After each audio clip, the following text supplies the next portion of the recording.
Assalamualaikum warahmatullahi wabarakatuh. Segala puji bagi Allah Subhanahu wa Ta'ala yang telah memberikan kita nikmat iman, Islam, kesehatan, dan kesempatan kepada kita untuk menuntut ilmu. Pada kesempatan kali ini, saya akan menyampaikan materi tentang akhlak tercela, meninggalkan sholat dan akibatnya. Akhlak tercela atau akhlakul mazmumah adalah perilaku buruk yang bertentangan dengan ajaran Islam dan tidak disukai oleh Allah Subhanahu wa Ta'ala. Akhlak tercela dapat merugikan diri sendiri maupun orang lain. Salah satu contoh akhlak tercela yang sering terjadi adalah meninggalkan sholat, baik karena malas, lalai maupun sengaja mengabaikannya. Sholat merupakan salah satu rukun Islam yang wajib dilaksanakan oleh setiap muslim. Sholat bukan hanya sekedar gerakan dan bacaan saja, tetapi juga sarana untuk mendekatkan diri kepada Allah Subhanahu wa Ta'ala. Oleh karena itu, meninggalkan sholat termasuk perbuatan yang sangat dilarang dalam Islam. Sholat adalah inti amalan kita yang bisa merubah alur kehidupan kita dunia dan akhirat. Sholat kunci kebahagiaan, sholat kunci kesuksesan, sholat kunci datangnya rahmat Allah Subhanahu wa Ta'ala. 2. Allah meminta kita menunaikan sholat 5 kali dalam sehari untuk memudahkan semua urusan kita di setiap waktu dalam sehari itu. Dan yang ketiga, di antara sekian 5 waktu itu ada waktu-waktu yang istimewa, yaitu asar, dan yang paling istimewa adalah subuh ataupun fajar. Mudah-mudahan kita bisa konsisten menunaikan dan menjaga waktu salat itu sampai kita pulang kepada Allah dalam keadaan husnul khatimah. Salat adalah ibadah wajib yang dilakukan oleh umat Islam sebanyak 5 kali dalam sehari semalam, yaitu salat subuh, salat zuhur, salat asar, salat maghrib, dan salat isya. Salat merupakan tiang agama. Jika salat seseorang baik, maka baik pula amal ibadah lainnya. Sebaliknya, jika salatnya rusak, maka amal lainnya juga ikut terpengaruh. Ternyata sholat itu satu-satunya wasilah ibadah yang disebutkan dalam Al-Quran untuk langsung memohonkan semua kebutuhan yang kita rasakan. Bahkan sebelum kita diminta sholat, itu kalimat pertamanya bukan ibadahnya. Kata Allah, kau punya masalah apa? Sedang butuh apa? Sedang punya problem apa? Buka Quran surah kedua Al-Baqarah ayat ke-45 sampai 46, paling kanan pertengahan di usap. Wasta'inu bis-sabri was-salat. Perhatikan kalimatnya, indah sekali. Ya Allah menempatkan sholatnya bagian kedua. Kata Allah, wasta'inu, hai hambaku, jika kalian punya persoalan dalam kehidupan, maka perhatikan kalimatnya baik-baik, wasta'inu, mintakan solusinya kepadaku.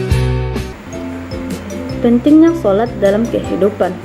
Sholat memiliki kedudukan yang sangat istimewa karena merupakan rukun Islam yang kedua, perintah yang diterima langsung oleh Nabi Muhammad SAW saat peristiwa Isra Mi'raj, menjadi amalan pertama yang dihisab pada hari kiamat, menjadi sarana komunikasi antara hamba dengan Allah Subhanahu wa Ta'ala, menjaga keimanan dan ketakwaan seseorang.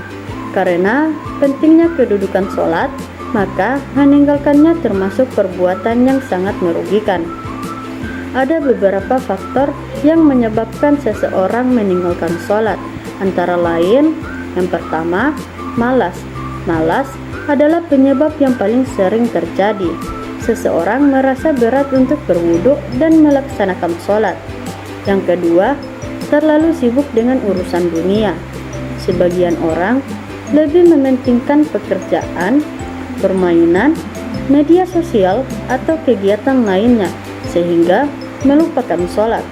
Padahal dunia hanya bersifat sementara. Lantas apa yang kita kejar di dunia yang bersifat sementara ini? 3. Kurangnya pemahaman agama. Orang yang tidak memahami pentingnya sholat biasanya menganggap sholat bukan sesuatu yang harus diprioritaskan. Yang keempat, pengaruh lingkungan.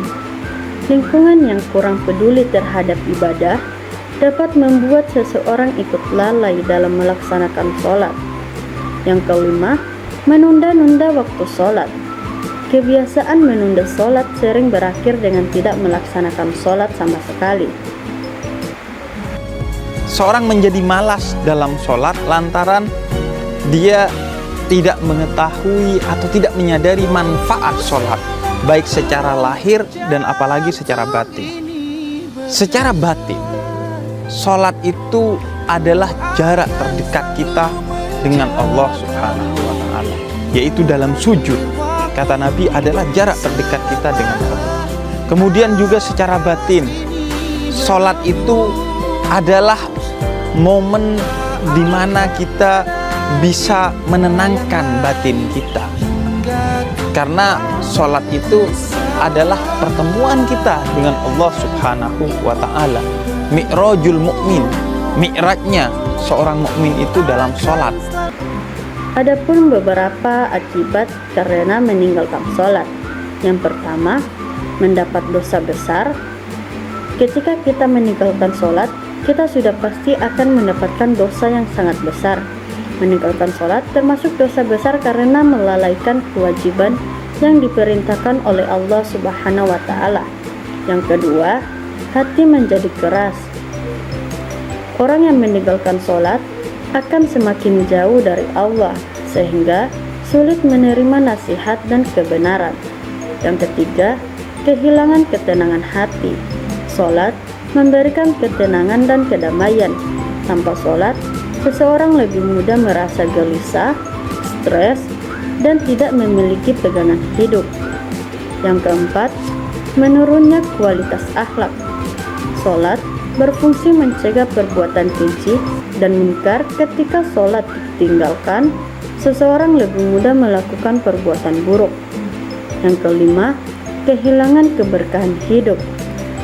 Rezeki, waktu, dan kehidupan seseorang dapat kehilangan keberkahan ketika ia terus-menerus melalaikan sholat.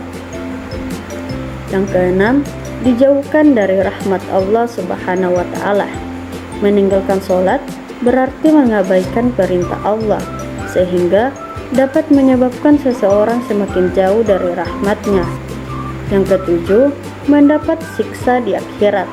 Dalam Islam dijelaskan bahwa orang yang sengaja meninggalkan sholat dan tidak bertaubat akan mendapatkan balasan yang berat di akhirat. Yang kedelapan, menjadi kebiasaan buruk. Jika seseorang terbiasa meninggalkan satu waktu sholat, lama-kelamaan ia pasti dapat meninggalkan sholat yang lain, hingga akhirnya tidak sholat sama sekali. Sholat itu wajib, teman-teman. Kenapa diwajibkan? Kenapa harus dipaksa? Dan kenapa ketika seorang meninggalkan sholat jadi dosa? Karena di dalamnya bukan ada beban, tapi ada kasih sayang Allah yang memaksa kita karena Allah sayang pada kita untuk mendapatkan keistimewaan itu. Satu, ada ketenangan. Tadi yang gak mau dilepas dengan kekayaan, kaya dan tenang. Sholat itu yang pertama diberikan bukan dunia dulu, kecil dunia itu, tapi tenang dulu. Anda dikasih dunia sebesar apapun, gak tenang hatinya, gak enak terimanya. Karena itu kalau Anda sholat membawa dunia terlalu kecil. Makanya yang paling enak itu ketika sholat itu merasakan ketenangan. Teman-teman gak percaya silakan ya. Karena itu ada ajaran di Quran tuh gini, kalau sedang ada masalah, ambil wudhu, hadap kiblat, sholat aja.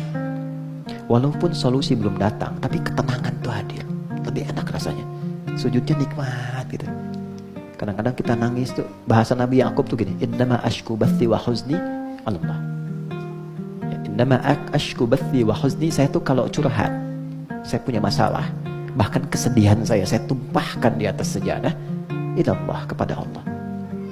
Jadi bukan di atas Instagram, bukan di YouTube.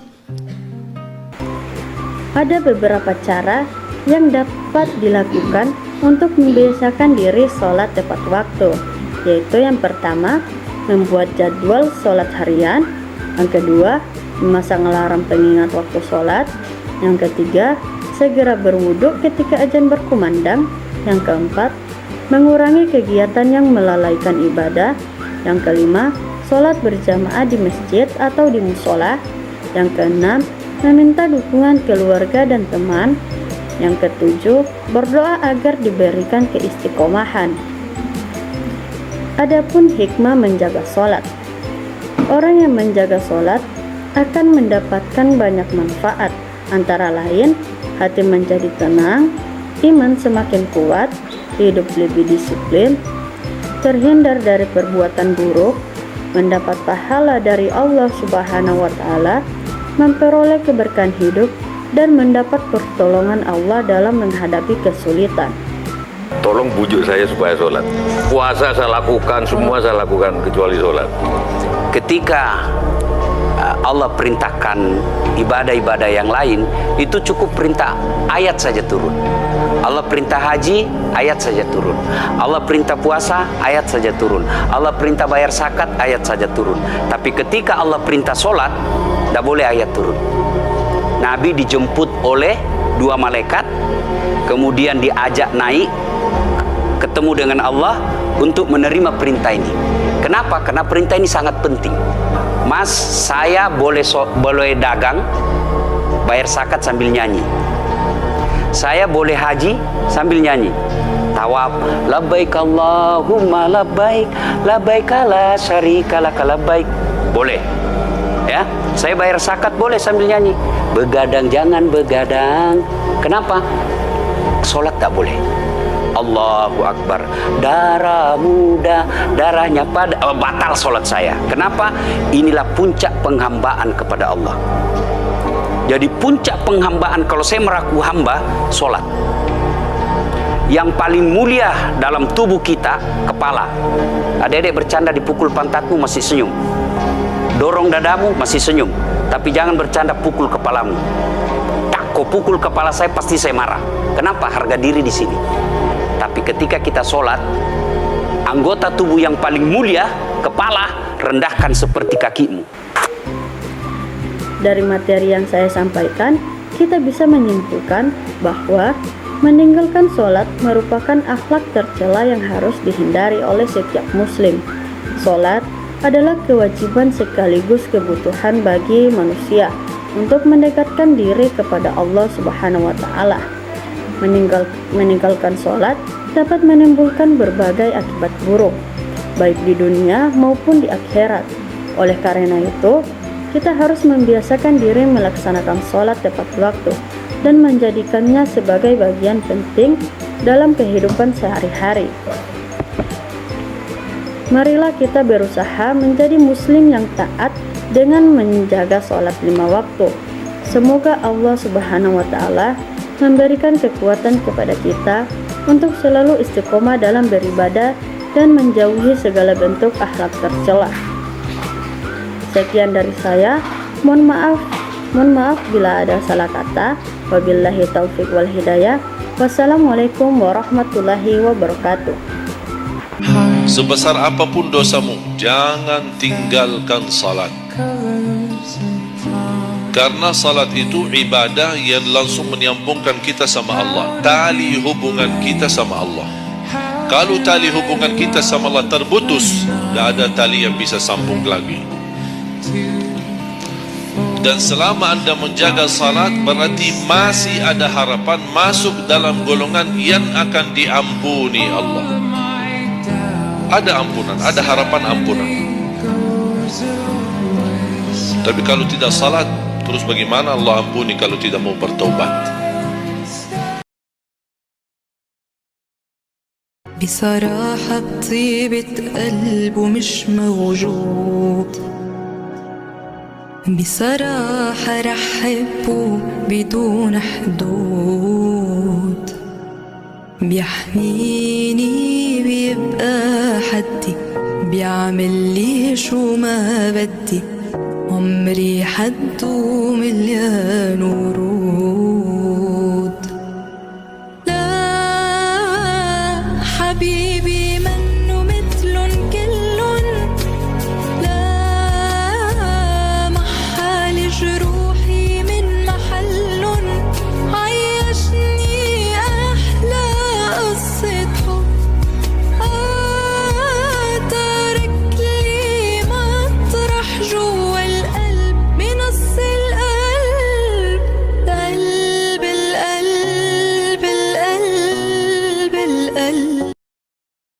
Hei kamu, sholat ya. Pertama kali yang dihisab di hari kiamat adalah sholat. Masuk surga itu dengan amal, bukan dengan angan-angan. Ingat kawan, mati itu gak ada notifnya.